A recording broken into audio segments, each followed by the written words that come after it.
For fun, I like to go trick-or-treating at the Alzheimer's Center. Every night. Yeah, take that, Ronald Reagan. I got busted staring at this girl's cleavage one day. She was wearing like a Playboy tank top. And she got really upset. She was like, what are you staring at? And I was like, the articles. So it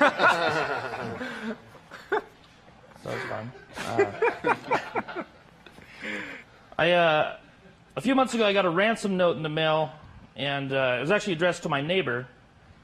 And I was looking at it a few days ago, thinking, "Ooh, whatever happened with that?" You know. And you know, I was looking at it, and I was like, "Yeah, he probably didn't have $25,000 anyway." So I opened his bank statement, and I was right. I got in an argument with this homeless guy one day. I was just walking down the street. It was by the Frontier restaurant, and he's like, "Hey, give me $1." And I was like, "I don't have $1." And then he yelled at me. He's like, "I want the truth." And I said, "You can't panhandle the truth." And he was like, "Ah, that was pretty good. That was pretty good." He high-fived me and stuff. I was at my brother's house the other day. We were listening to some death metal music. He's a big fan of death metal music. And I was just thinking the whole time, like, I wonder if this guy always sounds like that, you know? Like, he's at Thanksgiving or something. He's like, "Grandma, pass the turkey." Or he's like flipping through the Alibi and calling about the free cats. Or he's working at Dion's. "Darlene, your order's ready." My girlfriend lost my sweater recently, so now I'm looking for a new one. And the new one better not lose any of my stuff.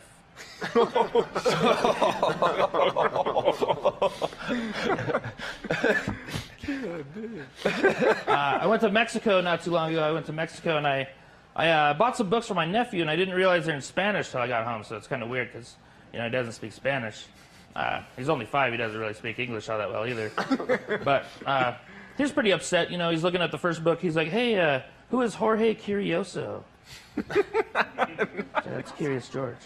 The next one, he's like, "Donde está Waldo?" That's "Where's Waldo?" Nice. He's a lot easier to find in Mexico, by the way. Okay, actually, I get to travel around a lot, and I get those books on tape, and I got a "Where's Waldo" book on tape one time. It was pretty interesting. It was silent for 45 minutes. And then the guy was like, "Oh, there he is." I've noticed a lot of people here in New Mexico name their kids Hito. Kind of weird. I grew up in Iowa. There are no Hitos.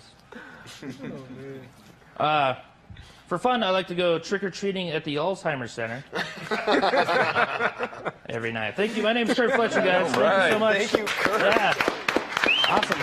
Thank you, Dan. Thank you. Appreciate it.